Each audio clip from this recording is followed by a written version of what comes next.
Hi everyone, thank you so much for tuning in. If you're tuning in, I'm assuming that you need help with live streaming for your church. So I'm going to present to you two options, a low-end option as well as a mid-end option. So let's jump right into it. First things first, you're going to want to make sure that you download the OBS software. You can just go to Open Broadcaster Software and you can download the software that you need for your computer. So I have a MacBook, so I'll be using the Apple software, but if you have a PC, you can go ahead and download the Windows software. Okay, so once you have that software downloaded on your actual iPhone, because I'll be streaming directly from an iPhone for this purpose, from the iPhone, you're going to want to make sure that you download an app called Shoot. Right? So Shoot is basically a camera app that allows you to stream without any type of kind of sort of what you would call a clean HDMI. That's what Shoot allows you to do. So you want to make sure that you have this app downloaded so that way when you live stream, it does not look like this. You do not want your live stream to look like this. You don't want to be able to see the controls around. And if you don't have the Shoot app, it won't look clean. It will have everything around it. And of course, you can live stream directly onto Facebook. Like, for example, you can live stream on Facebook and can use that. However, if you don't want to live stream, or if you want to live stream onto YouTube, you will need to use some type of stream software, which is the Open Broadcaster system. Now, if you want to live stream to two sites at the same time, so for example, Facebook and YouTube, you're going to want to go to caster.io and you will need to load in these two. So Facebook Live as well as YouTube. And then you can do all of the systems. And if you want to know more about the stream keys, I'm sure there are more videos out there. But for this case, you would provide them with the OBS stream key, and OBS will be provided with the caster stream key in order to cast it to both Facebook as well as YouTube.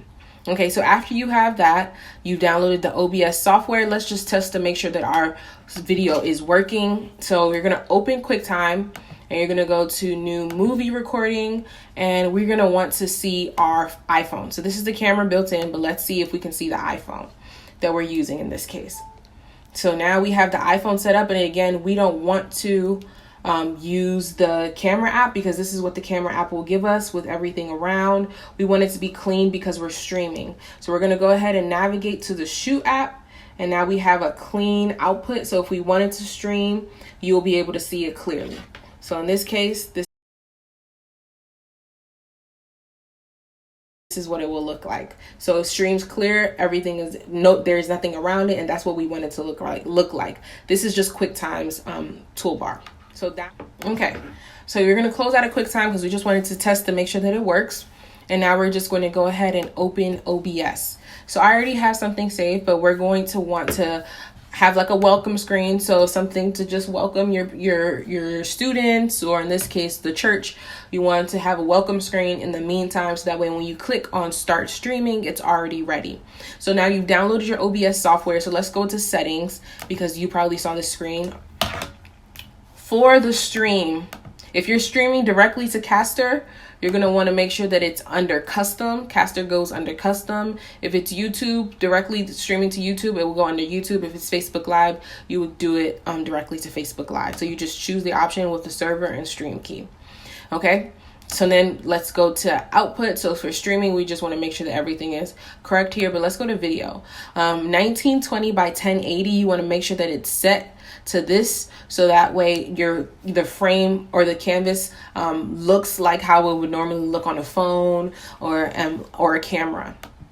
So once that's set up, we have our picture added. So we just added our picture by clicking this plus, and when you click on this plus, it allows you to browse, and when you browse, you can pick the picture that you want to have as a welcome screen. Now the next scene that we added, and you just add a scene by clicking at the bottom. Now the next scene that we've added is a live stream, and the live stream is what we need the camera for. So some form of camera.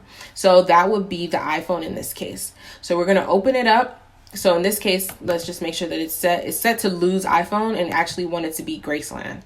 since it's a church. So you want to make sure, and then right now it's set at 1280, but if we need to adjust it, we'll see it on the next screen. So it's already picking it up, it sees everything that we needed to see, and then we just say okay. So after you select the Shoot app, you should be able to see that it's clean all around and you can live stream directly. Okay, so after you do that, once you start, for example, let's say this is all on our preview side, but then we're having the program start. So we have our welcome screen. They can see the welcome screen. Thank you so much for joining. This can go on for a minute or 5 minutes, however long you want it to be. And then after that, you're going to want to transition it into the live stream. And the live stream is live. It's going on. If we have the stream keys and everything set up, before you even start the whole transition process, you want to make sure that you click on start streaming, and then it picks up on everywhere that you need it to be. So either YouTube, Facebook, or Caster, you want to make sure that it's actually feeding into those systems. So you click on start streaming, and then you have that set up. So that's the low end option, using an iPhone, using a MacBook in my case, or you can use a PC. I hope that helps. I know, again, this is the lowest end that I know how you can do it. And of course, you can definitely stream directly to Facebook using your phone. You don't have to do this system if you don't want to. But if you want to be able to control it on the back end and have it like a more of a production, this is how you can do it. Now for YouTube, there is no way, well, unless your phone has that privilege. My phone doesn't. I'm not that popular. So I don't have the ability to stream directly from my phone. So that is a limitation that YouTube has set. So you need to have some type of format in order to stream directly to YouTube. And of course, in the church, you're going to need a tripod and things like that, depending on what you have set up. Okay, so that is done. So now let's talk about the mid-end option. Okay, so if you guys don't mind, I'll be talking to you through this thing for now, still streaming on the iPhone. So what you want to do if you have the mid-end options, this is what you're going to need. You're going to need a camera with the HDMI output. I have the Sony A5100, and I also have a Canon M10. The Canon M10 is good, but it doesn't give a clean HDMI output. And of course you can figure it out, but it's just not something that I personally want to figure out, especially since the graphics on this is not as high as I would want it to be. So I'm going to stick with the Sony A5100. I didn't buy it specifically for streaming, but I had it. And this camera overheats a lot. So using it as a streaming camera is actually one of the best functions that this camera can do for you. So I have my camera with the HDMI output. It doesn't have to be either of these, but if you do, that's what you want to have. You already have your OBS downloaded. In addition to those things, of course, you're going to need a computer. And in this case, I'm using my MacBook, where I've already downloaded OBS software to it. Okay, so then after that, you're going to need a video capture card. If you're in a bind, especially with everything going on with COVID-19, all capture cards are basically unavailable. Amazon 2-day shipping. It's shipping all the way out to April. So what I did is I went to I searched on my local Target app. You can probably do this for Walmart if Walmart's easier for you. And I went ahead and looked for video capture card. This came up, the Elgato HD60. Everybody loves the Elgato the Elgato Camlink. Camlink is back ordered. You can't use it, or you can't find it anywhere. And especially if you need to start streaming for your church now, this is an option. Search your Target. There were maybe like 3 left at my Target. I bought this for, I believe, $179, but with tax and everything, it came up to about $190. So this is a game capture card. So it works with most cameras, but it's limited to, I believe, the devices that it can work with. But it works for me in regards to using my MacBook and a Canon M10 or even a Sony A5100. So in the package of the game capture card, the HD60 is going to come with the HDMI cord, which you see, as well as a USB 3.0 cord. You also want to make sure that whatever computer you have has 3.0 processing, and I'll show you how you can figure that out on a MacBook very quickly. You just go to About This Mac, and you go to System Report.